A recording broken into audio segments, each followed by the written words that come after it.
Alright guys, welcome back. So this is going to be another Glock 19 versus SIG P320 video. And I've got a few of these videos already up on the channel comparing the two pistols, talking about features and likes and dislikes and everything like that.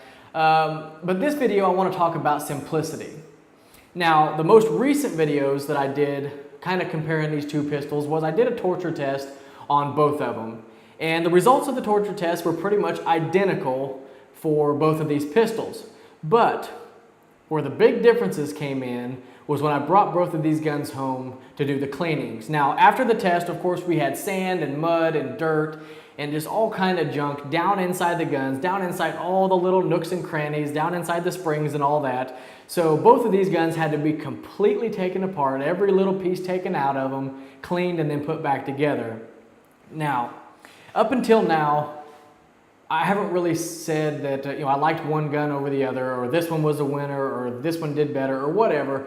That really wasn't what I wanted the videos to be. I just wanted to talk about the guns, have fun with them, go over some likes and dislikes and all that kind of stuff. I wasn't really doing the videos to pick winners. I more or less was just asking you guys which one you preferred, and asked you guys to comment in the comment section and stuff like that.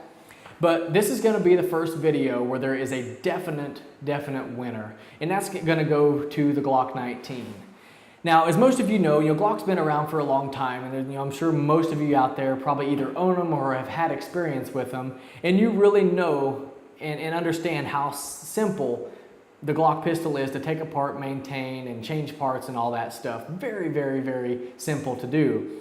Now, the P320 being still somewhat new, and still somewhat new to me, with the limited experience that I had taking it apart and stuff, it really did seem like a simple gun. I mean, you could take the guts out, put it inside of a new gun, change calibers, change sizes and all that stuff. I was like, man, that's really easy to do, that's simple to do. It's a pretty simple gun, right? But when I had to take it down even further, now I can show you real quick, both of these guns are safe and empty, but I'll go ahead and I'll take the gun down. As you can see, comes apart very easy, just like that. And you come down to this part right here, and this is the one, this is actually the gun itself. This is the part that has a serial number on it, and this is the part where you can just take it apart that fast, put it in a new gun, change sizes, change calibers, all that stuff. Seems pretty simple, right? Now, I have had a couple of these parts off of this gun before when I installed this Apex trigger, and although this trigger spring does give you a little bit of fits, overall not too hard to do. But I have never had this rear part taken apart where it has all these small parts and pins and everything like that. So when I was taking this thing apart, I had to take, of course, take all of this apart to get all that sand and dirt and everything out of it. And I popped that first pin out. And as soon as I popped that pin out and pulled the punch out, I had like 10 different parts just fall from the gun. Little springs, little parts, little this, just all hit the table, and I just kind of sat there and looked at it thinking, how am I ever going to get this thing back together? I have no idea how those parts are supposed to go in there. And it actually took me an hour or two to finally figure it out and get all of this stuff put back together.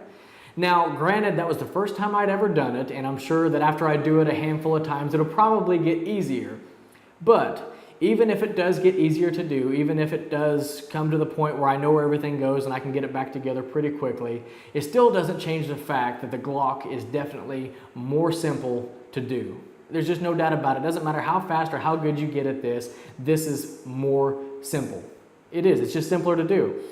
Now, once you start getting it back together, you have to line pins up and line springs up and line this little part with that little part and make sure this is raised up, make sure, it's just very complicated to do. But like I said, it was my very first time doing it, and it'll probably get easier over time. But the fact still remains that the Glock is just way more simple to do than the SIG P320, and that's why this one, for this versus video, the Glock is definitely the winner.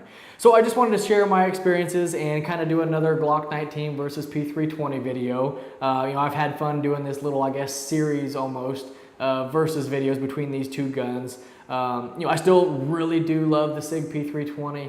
It's become one of my one of my favorite handguns to shoot. It's just a blast to shoot, very ergonomic, very easy to shoot. The trigger's nice. It's just an all-around great gun, but for this one, the Glock definitely wins for simplicity. But anyhow, guys, if you have any questions or comments about anything you've seen in this video or anything else you see on the channel, definitely ask in the comment section below. And if you have some experiences taking these things all the way apart, let us know what you guys think about the simplicity, of taking this SIG P320 apart and all that. Did it get easier for you, or is it still a pain or whatever? Let us know in the comment section below on that as well. But anyhow, guys, I appreciate everybody watching. I appreciate everybody subscribing, and we'll catch you in the next one.